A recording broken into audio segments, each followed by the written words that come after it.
Hey Dr. Hockey, this is Sierra. My group members are Ben, Brian, and Ernesto. We have created a full body strength training program for a male collegiate wrestler who suffered from an ACL injury and surgery approximately 1 year ago. He has gone through full rehabilitation and is now looking to increase his overall strength for the upcoming season.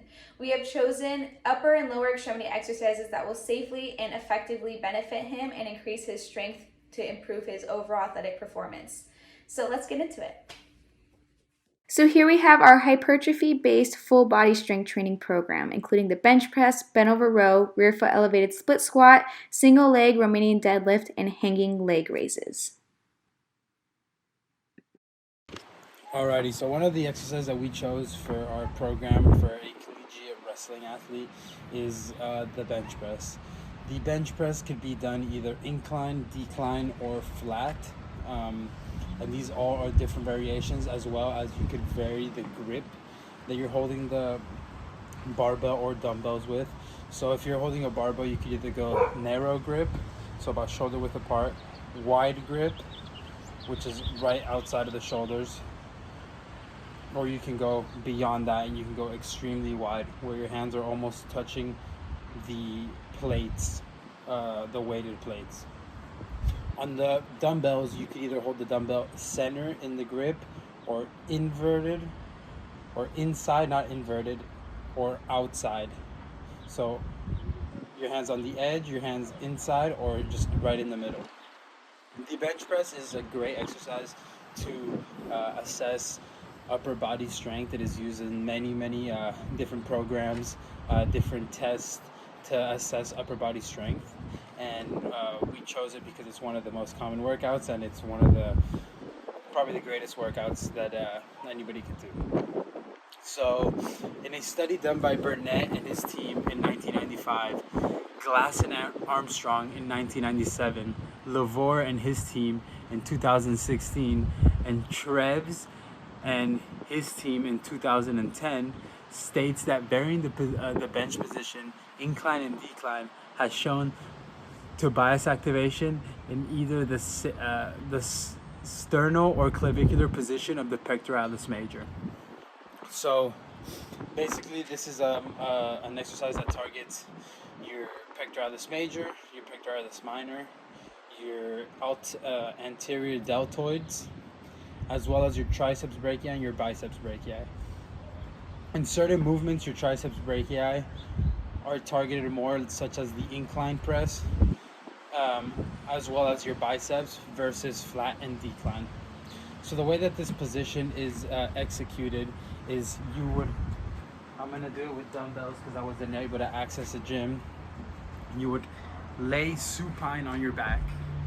And when you lay supine on your back, your feet will be at the side of you at a 90-degree angle. Your knees will always be at a 90-degree angle at the knee.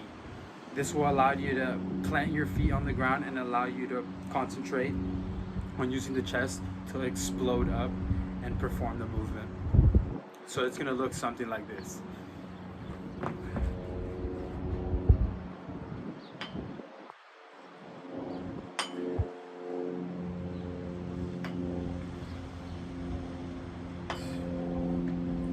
You want to make sure that when you're performing the movement, you are doing you have a rounded back. You want to make sure your back has a nice little arch to it, and your feet are very important. You also want to keep the bar, the dumbbells, whatever you're using, at baseline, so at midline. So you always want to line it up almost with the nipple. And varying on the movements, you move up and down a bit. So with decline, you would move down a bit. You would want to bring the bar a little under the nipple. Incline, you would want to bring it above the nipple, and the flat bench should bring it right to here. We chose to do 4 sets of 10 to 12 repetitions with 60 to 120 second rest intervals. Some of the progressions that can be done for this exercise are increased load and frequency. Using a narrow grip tends to make the movement harder, as you're incorporating more of the triceps brachii, which will basically you use more of your arms, but also it just makes the movement harder. as well as doing time under tension repetitions, so TUT repetitions. And at times you could also add things like chains or resistance bands to the barbell, which will resist one way as you push the other.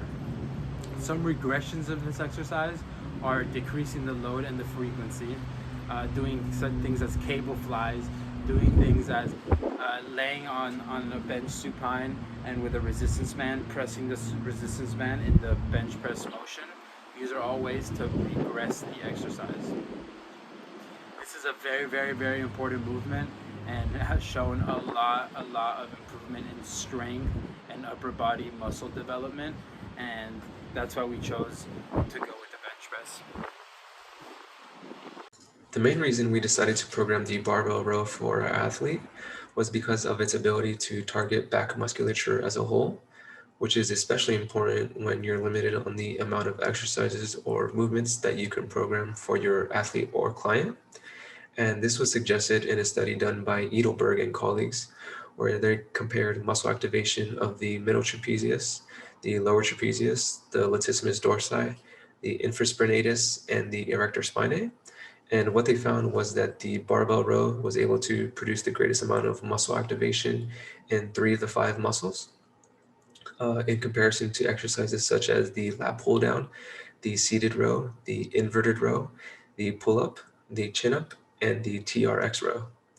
And in a similar study done by Tsuru Honda and company, they found that the barbell row was able to produce the greatest EMG values in the upper trapezius, the middle trapezius, and the lower trapezius when compared to exercises such as the seated row, the lat pull down, and the upright row.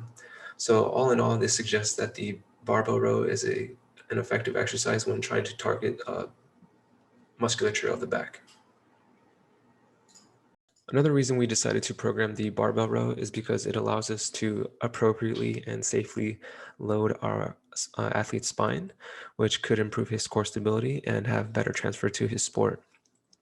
This was suggested in 2 separate studies, one done by Saderbakken and colleagues, and another done by Fenwick and company. In Saderbakken's study, they found that the barbell row produced the greatest EMG values in the erector spinae in multifidus. And in Fenwick's study, they found that the barbell row produced the greatest muscle activation in the lower back, as well as larger spine loads and larger spine stiffness. So all in all, this suggests that if the load is appropriate, the athlete can improve his core stability, which is what we want. I should note that our athlete will be performing 4 sets of 10 to 12 reps with a rest interval of 60 to 90 seconds for the barbell rows. Hey Dr. Lockie, or classmates who might be watching this video. Today I'm going to go over the bent over row, also known as the barbell row. So first I'm going to go over setup and positioning of the exercise. Ideally, you're going to want the barbell set up in a position where it can be unracked from about knee level. If not, then the exercise can be performed from the floor and just follow the following steps. So from this racked position, you're going to want to approach the barbell, and you want to approach the barbell until the barbell is sitting above your midfoot. From this position, you want your feet to be about hip width apart, and before gripping the barbell, you're going to want to hinge at the hips and bend at the knees. Then grip the barbell with an overhand grip, slightly outside of shoulder width apart. From this position, you want your hamstrings, glutes, and latissimus dorsi to be all engaged. Once you're in this engaged position, you can then unrack the barbell by extending your hips and extending your knees. You can then walk the barbell out. And from this position, the bar should be about mid-thigh. You're then going to hinge at the hips and bend at the knees once again, until the barbell reaches a little bit below knee level, or your torso is about parallel to the ground. From this position, your knees, hips, and torso should remain in the same position throughout the entirety of the set. From here, you are ready to begin the movement by pulling the bar towards your hips.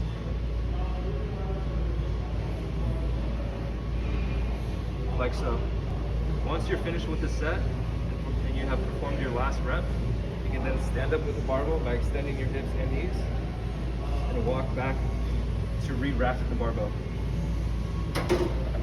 Like I mentioned previously, if you can't start with the barbell in a position where it can be unracked or racked, then you can start the movement by having the barbell on the floor. You're going to follow the same instructions as I previously mentioned. You're going to start with the barbell over your midfoot, your feet about hip width apart. You're then going to hinge at the hips, bend at the knees, until you can reach the barbell and your arms are fully extended. From here, you want an overhand grip, slightly outside of shoulder width apart. You can then begin the movement by pulling the barbell towards your hips. Once the set is complete, you can release the barbell. Some important coaching keys to note during this movement are to ensure that your athlete's or client's torso is close to parallel to the ground. If not, then the movement becomes more of a shrugging movement as opposed to a row. For example, if your client or athlete is here and they're pulling here, that becomes more of a shrug as opposed to a row.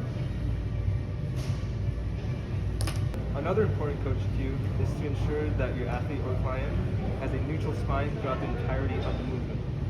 For example, if the client has a rounded spine at the bottom of the position, this is going to be an unsafe position due to the fact that there's some form of lumbar loading during the movement of barbell row. Another important coaching cue to note during the bent over row is to suggest to your athlete or tell your athlete that they should be driving through their elbows and retracting their scapula when performing the pulling movement. This is going to allow them to feel a stronger contraction and use the intended muscles such as the latissimus dorsi, the rhomboids, the posterior deltoids, and the lower trapezius. So I'll demonstrate here. This is also allow them to have their elbows tucked by driving through the elbows. A regression of the bent over row will be some sort of chest supported row, such as a chest supported dumbbell row or a chest supported T-bar row, as those movements are going to minimize the amount of spinal or lumbar loading that occurs within the bent over row, and it is also going to lessen the amount of isometric force that the glutes and the hamstrings have to produce when holding the barbell out in front of the athlete or client. A progression from the bent over row is going to be an exercise such as the single arm dumbbell row.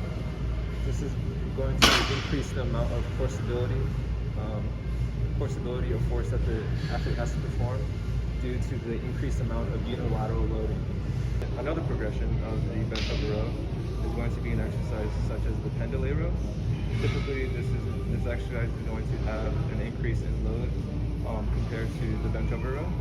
In addition, it is also going to better the athlete's technique when performing the row because of the dead stop that occurs within each rep. So now we'll be going into the rear foot elevated split squat. This is also known sometimes as the Bulgarian split squat. This is a multi-joint exercise that is used to train the lower extremity muscles in all planes. It is usually performed unilaterally, and the benefits of this exercise include injury prevention, gait and sport performance, and increased muscle size and strength. This exercise is known to improve or strengthen multiple different lower extremity muscles like the vastus lateralis, vastus medius, rectus femoris, all those quadricep muscles. We also have the bicep femoris, and then we can go into the gluteus maximus and gluteus medius. It's very beneficial for our athlete as he is post ACL, so we are able to train all of those muscles unilaterally with a lighter load. The authors in the study conducted by Eliason and colleagues in 2018 suggested that unilateral squats be utilized rather than bilateral squats for individuals who have recovered from an ACL injury and surgery, as unilateral squats can be performed with a smaller load yet still produce a similar magnitude of muscle activity in the lower extremity muscles. So with this, we can assume that the rear foot elevated split squat would be a perfect fit for our athlete who has recovered from an ACL injury approximately 1 year ago. According to Howe and correspondents in the 2014 study, unilateral exercises increase the recruitment of muscles that provide local joint stability and control over excessive motions to increase injury prevention. This is due to the external loads that are used because they are a lot less than the loads that would be used during bilateral exercises. So then we are putting less stress on the supportive muscles and structures on the body when performing this exercise. And then lastly, from the study, it showed that unilateral training can help to correct any muscle imbalances and to increase asymmetry between the limbs. So this also provides great evidence for us to be able to fit this exercise into our training program for our specific athlete. So lastly, in the study conducted by Conradi in 2017, it showed that during a rear foot elevated split squat, you are producing the same or similar muscle activity to what is produced during a conventional bilateral squat. The only difference here is that you're using half a load or much lower of a load than you would use in a bilateral squat. Also in the rear foot elevated split squat, you are producing a force on the lead leg of about 85% of the total load. This is because the lead leg is generating a greater force to move that load back up when it's coming back up. This presented information proves that when doing a rear foot elevated split squat, each individual leg will experience more force compared to when performing a bilateral squat. Also in the study, Conradi proved that while executing this exercise, having a more upright torso rather than a lean forward torso puts less pressure on the lumbar spine. So due to this evidence, we will have our athlete perform this exercise with an upright torso while executing the entire movement. So to begin, you're going to be in that beginning split squat position. We're going to have our trail leg resting on the top of the bench there in that plantar flexion position so that our tip of our toes are just resting on the bench there.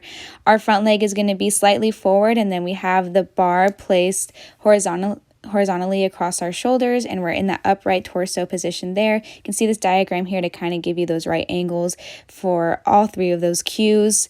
And then when we begin, we're going to descend down, start flexing that knee so that we're going down to about 90 degrees here, maintaining that upright torso and putting all that force into the leading leg. We don't want any of that force to be pushed into that back of that leg, and we can do this by pushing through the heel, try and activate those glutes just a little bit more by doing so.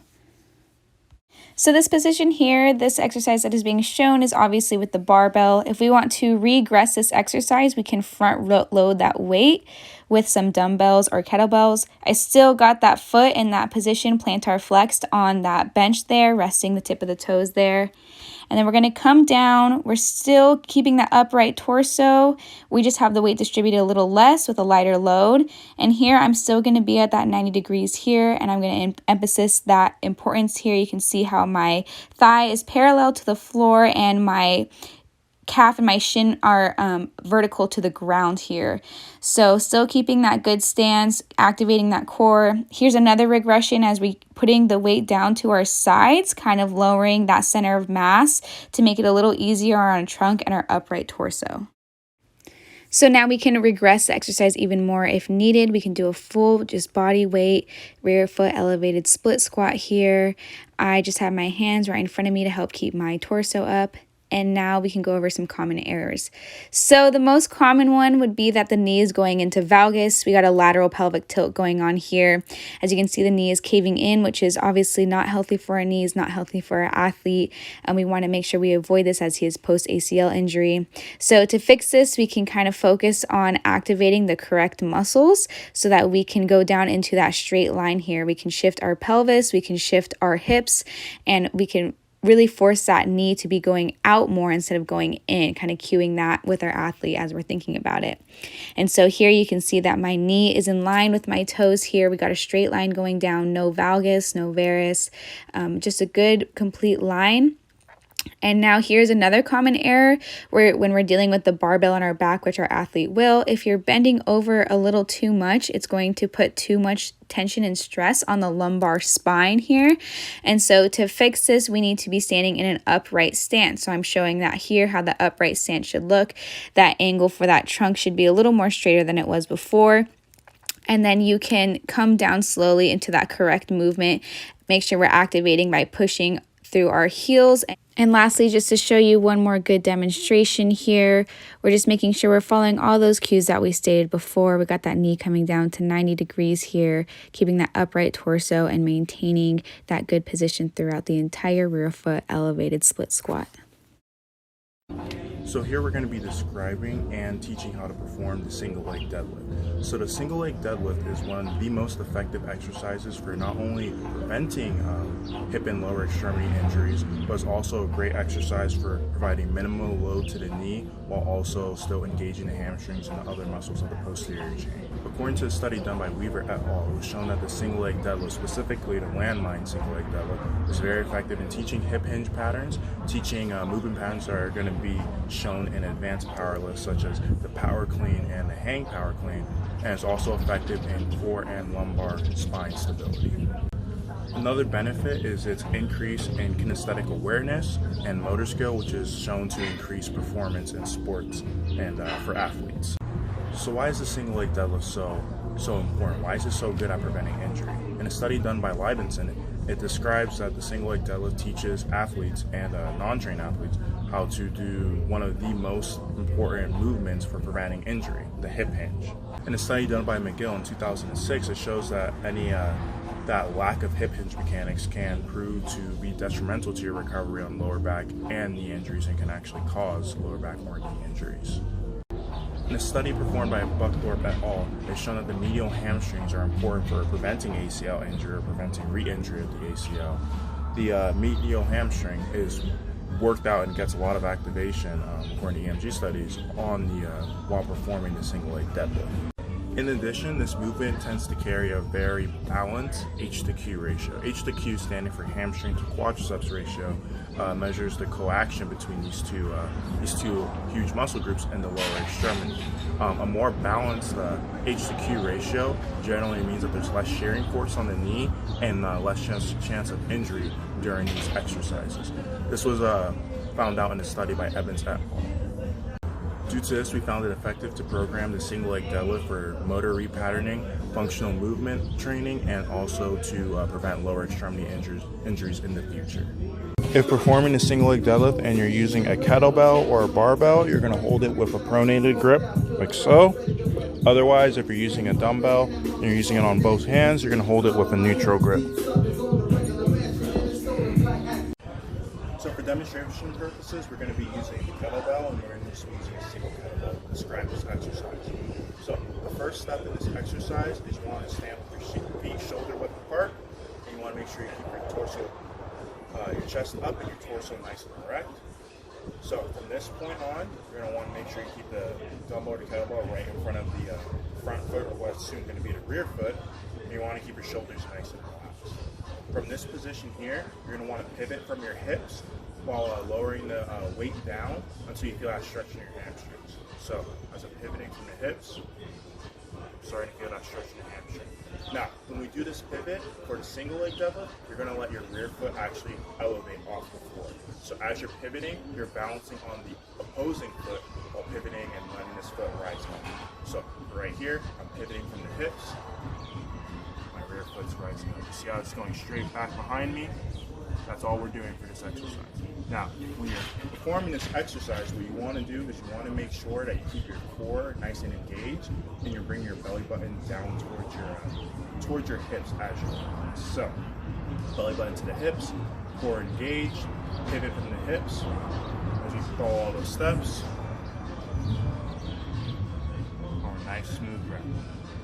Return to the starting position just by doing the opposite. So bring our hips back into a standing position, and then we repeat for the opposite. Right here, pivoting from the hips, taking our belly button, bringing it to our hips. Right back up. Just so you can see it from the side view, you'll see the back is nice and erect. Chest will be nice and straight, and you'll see no curvature. Pivoting from the hips, all the actions in motion, all the cues in motion. Right here, keep this foot back.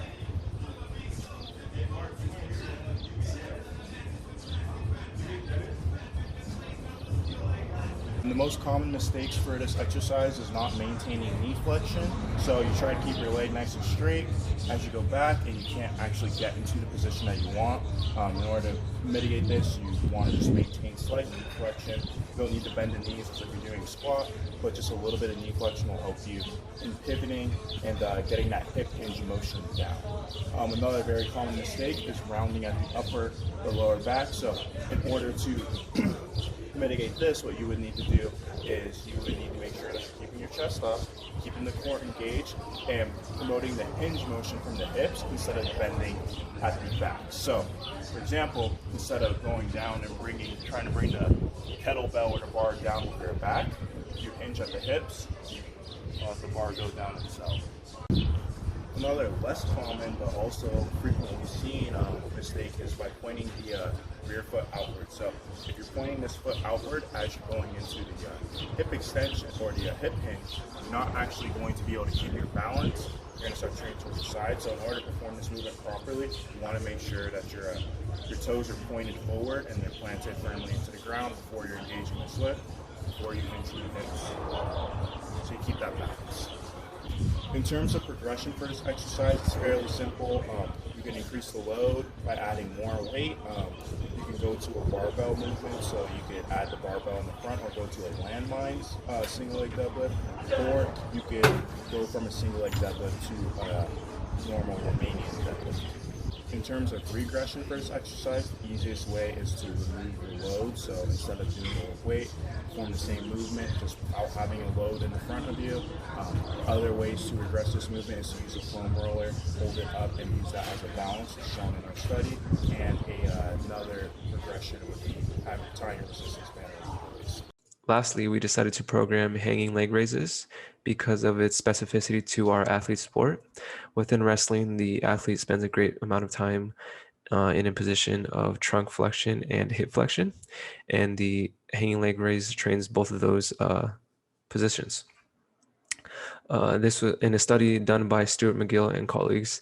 They found that the hanging leg raise produced the greatest amount of maximal voluntary contraction of the abdominal wall, which includes the rectus abdominis and the internal and external obliques, when compared to exercises such as the body saw and the walkout from a push-up. In another study done by Anderson and colleagues, they found that the hanging leg raise produced the greatest amount of myoelectric activity in both the iliacus and sartorius, which are hip flexor muscles. So the hanging leg raise is a great exercise for not only the abdominal wall, but also the hip flexors. We also decided to program hanging leg raises because of the impact that core stability and core strength have on reducing injuries, especially those within the lower extremities. In a study done by Dr. Kelly Bliven and Barton Anderson, they found that there is a correlation between a dysfunctioning or a weak core and musculoskeletal injuries, especially those to the lower half. Similarly, in a study done by Wilson and colleagues, they found that activity within the trunk occurs before that of the lower extremities. Therefore, a lack of core stability or strength can result in an unfavorable position for the lower half and result in an injury. And as we mentioned in our client background or athlete background, he has a history of an ACL tear. Therefore, we don't want that to happen again, and programming these core exercises can help him prevent that. For the setup of the hanging leg raise, you're ideally going to want a bar that is high enough so your arms and legs are fully extended when hanging from it. You're going to grip the bar with an overhand grip, like so in the video, with your arms about shoulder width apart. You're going to engage your abdominal muscles and hip flexors to begin the movement and raise your legs off the ground and out in front of you. You generally want your legs to be completely straight and parallel to the ground. Here I'm having a bit of trouble of engaging my abdominals strong enough to be able to keep those legs straight, as this is an advanced exercise. If you also have trouble just like I am, then we can regress the exercise and go into a hanging knee raise, which looks like so.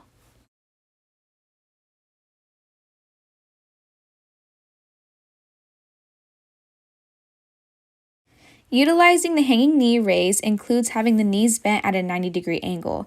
This helps us to control our abdominals throughout the entire movement, especially during the eccentric phase, instead of letting gravity just take our legs down. We don't want to use momentum to raise the legs, so instead we are going to use direct effort of the abdominals and the hip flexors. Our torso should still remain in an upright position throughout the entire movement. And lastly, a progression would be to increase the range of motion by lifting the legs higher or adding a load like a dumbbell between your feet. And that's the hanging leg raise.